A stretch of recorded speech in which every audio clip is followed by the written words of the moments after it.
Hello geocachers, treasure hunters and thrill seekers.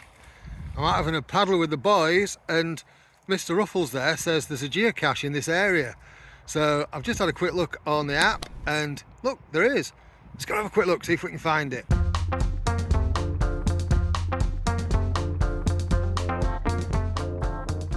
Found it, found it, found it. Signed it, logged it, popped it back.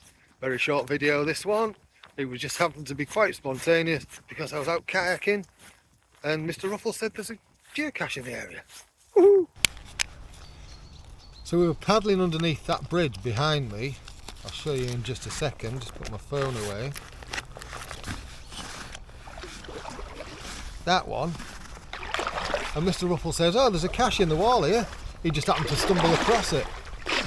Looked on the app, sure enough there was. So, I haven't signed it because I don't have a pen, but I have logged it and taken a photo of it to show the cache owner. Found it, found it, found it. Nice. Some quite good ones this morning. I'm going to put it back anyway. You definitely need a boat for this one.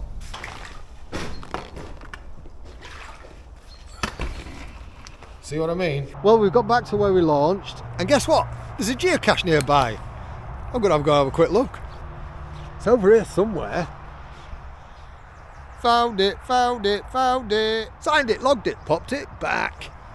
That's going to be the last one on this little short video. I don't know how this is going to have turned out because this was not something I was planning on doing today. It's just one of those things that's happened along the way. All right, thank you so much for watching. You take care of yourself. Cheerio. By the way, this is one of the great things about geocaching when you can tie it in with other pastimes that you like.